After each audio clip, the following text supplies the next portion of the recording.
तो अगर कोई पूर्वज प्रेत योनि में भी पड़ा हुआ होता है, भटक रहा होता है, जिसको पिंड नहीं मिला, जो अचानक मर गया होता है, अधोगति में चले गया होता है, उस जीव की मुक्ति 10वीं श्राद्ध पक्ष की। नमस्कार भक्तों, हर हर महादेव।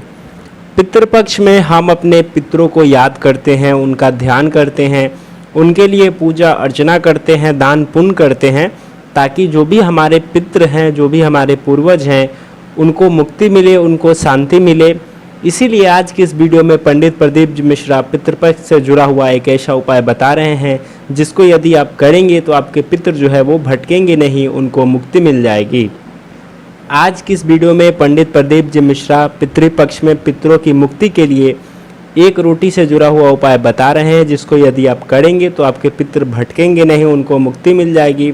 और जब वो भटकेंगे नहीं तो जाहिर सी बात है आप परेशान भी नहीं होंगे, जो आपका हर कार्य है वो सफल होगा, कोई भी आपके कार्य में बाधा नहीं आएगी, रुकावट नहीं आएगी। इसीलिए आप आज की इस वीडियो को पूरा देखें। वीडियो के बीच में उन्होंने इस बात को, इस उपाय को बताया है। तो चलिए हम आज की इस कथा को शुरू करते हैं और इन तमाम बातों को सुनते हैं पंडित प्रदीप जी मिश्रा के ही मुख से। जब एक नारी, चाहे वो पशु हो, पक्षी हो, चाहे मनुष्य हो, जब अपने बच्चे को जन्म देता है ना, तब उसको पीड़ा कितनी होती है। उस नारी का दूसरा जन्म होता है बच्चे को जन्म देने से। उसका दूसरा जन्म है। और यहां पर विराजमान सारे नवयुवक बेटे और बेटियों से निवेदन करूंगा, तुम्हारी माता ने तुम्हें जन्म देते समय जो पीड़ा सहन करी है, तुम्हारी माता ने तुम्हें जन्म देते समय जो पीड़ा सहन करी है, उस पीड़ा को जब तुम सहन करोगे तब मालूम पड़ेगा। एक शब्द भी अगर माता पिता को ऊपर बोलते हो तो पहले 50 बार विचार करना चाहिए।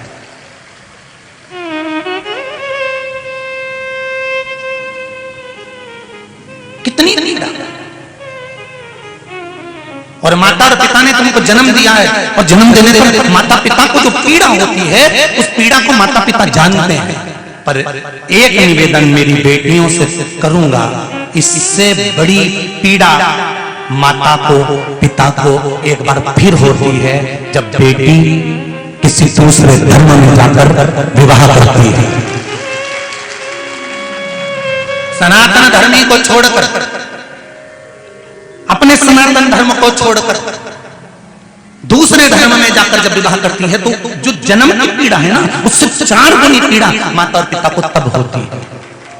और एक बात और कहना चाहूंगा, आप रत्ना बहुत दिल से कहना चाहता हूं, ये जो दूसरे है ना, ये कभी भी साधारण घर की लड़कियों को अपनी ओर आकर्षित कर नहीं खींचते। ये जो श्रेष्ठ श्रेष्ठ समाज है ना, जो अच्छे अच्छे घर की बेटियां हैं ना, ये उनको भरमाने का प्रयास करते हैं, क्योंकि ये इधर से खींच कर लाते हैं। और मेरा बेटियों से निवेदन है, ये हाथ भी तुम्हारा है, और भगवान ने जोरदार दिया, सनातन धर्म को छोड़कर दूसरा धर्म का व्यक्ति भी अगर तुमको गलत दृष्टि से देख ले तो मेरी ओर से पूरी पूरी छूट है।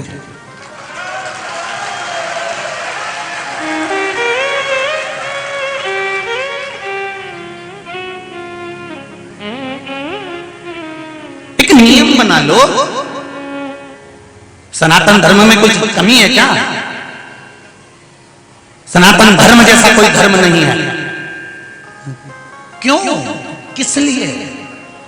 अभी अभी कल की कथा, कल वो भला हो पत्रकार के ग्वालियर में एक लड़की से एक लड़के ने विवाह कर लिया, और उसको विवाह करने के बाद अब लड़की ने तो, और उसका पूरा वर्णन दिया है कि लड़की का जब विवाह हो रहा था तो उस लड़की को समझाया था, थाने में बिठाया था।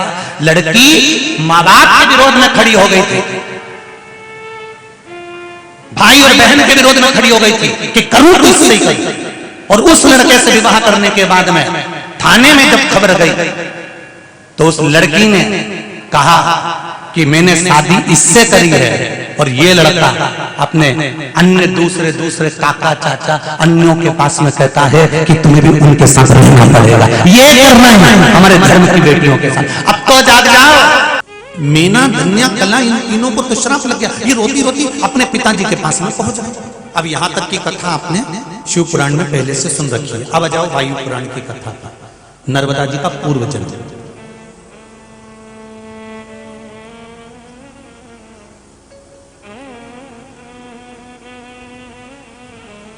तीनों रोती रोती अपने पिताजी के पास पहुंचे।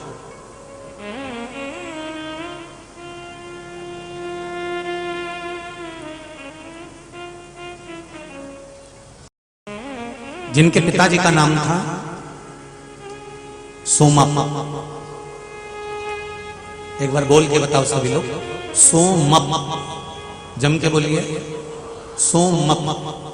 श्राद्ध पक्ष की दशमी, एकादशी और द्वादशी, इन 3 तिथियों पर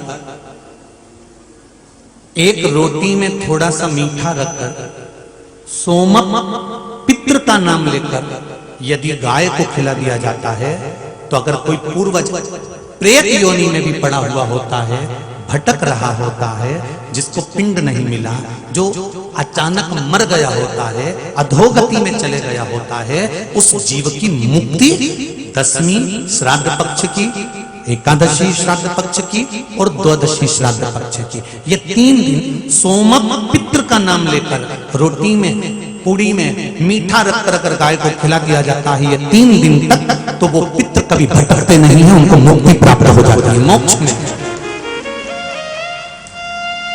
एक बार सभी लोग वापिस नाम बोलेंगे, क्या नाम है? सोमप।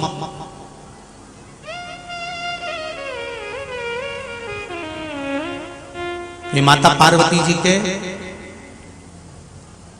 पिताजी, माता पार्वती जी के नाना जी, राधा जी के नाना जी पूर्व समय में, सीता जी के नाना जी पूर्व समय, सोमप। एक बार फिर से बोलिए, सोमप। श्राद्ध पक्ष में इनका नाम याद रखना है, बहुत कम का। जिसको रात्रि में स्वप्न दिखते हो, स्वप्न में सांप दिखते हो, सर्प नजर आते हो, अर्थियां दिखती हो, मरा हुआ व्यक्ति दिखता हो, अगर वो श्राद्ध पक्ष आने में देरी है, अभी भी दशमी, 11 और 12 3 दिन रोटी के अंदर गुड़ रखकर अगर गाय को सोमप पितृ का नाम लेकर गाय को खिला देते हैं, दूसरे दिन से ही सर्प दिखना बंद हो जाते हैं, मुर्दे दिखना बंद हो जाते हैं, स्वप्न दिखना बंद हो जाते हैं। रात्रि को आप चैन से सो सकते। जिसको पूरी रात स्वप्न एक फिल्म की तरह चलते रहते हैं, एक खत्म हुआ, जैसे सोए रात को 10 बजे स्वप्न चालू हो गया, ये हो गया, वो हो गया, स्वप्न चलते चलते चलते चलते चलते चलते सवेरे की नींद खुल गई, तब तक स्वप्न चल रहा। ऐसे व्यक्ति को भी सोमप पितृ का ध्यान करना चाहिए।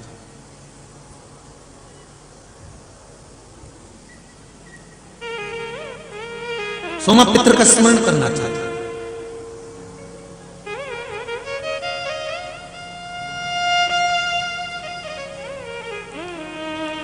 जिसका गर्भ 4 महीने चढ़ा, 2 महीने चढ़ा, 3 महीने चढ़ा, फिर गर्भ गिर गया, 1.5 महीने 2 महीने गर्भ चढ़ा, फिर गिर गया, तो सोमप पितृ का स्मरण कर कर घर का जो मटका होता है, परिंदा होता है, पानी का स्थान होता है, वहां पर एक घी का दिया लगा दिया जाता है। उस घी के दिए पर सोमप के नाम से दिया लगाकर उस पर प्लेट टेढ़ी रख दी जाती है, जिसपे कालोच आ जाता है। उस कालोच को जो नारी का गर्भ ठहरा है और वो गर्भ अगर बार बार गिर रहा है, तो नारी को उस कालोच का उदर भाग पर एक तिलक लगा दिया जाता है सोमप पितृ के नाम से। उस नारी का दूसरी बार गर्भ नहीं गिर सकता, वो बच्चा पूर्ण पैदा किया, पूर्ण जन्म। सोमप पितृ। एक बार फिर से नाम बोलिए, सोमप। जम के बोलो जरा, सोमप। मीना धन्या कला रोती हुई अपने पिता के पास गई।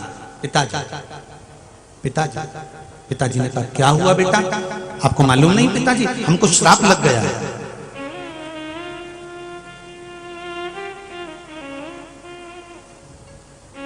और हमको जो श्राप लगा है मृत्यु लोक में जन्म लेने का लगा, इस पितृलोक को छोड़कर हमें मृत्यु लोक में जाना पड़ेगा।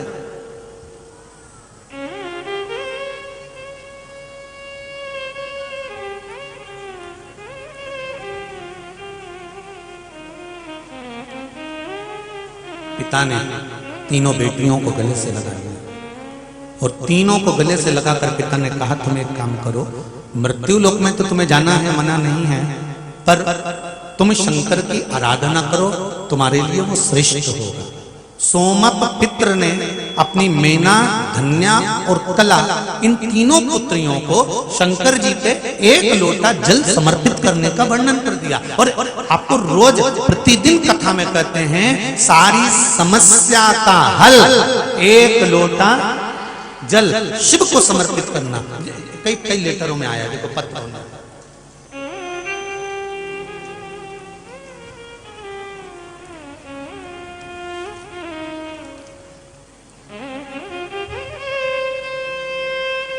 अन्नपूर्णा संतोष जी पटेल,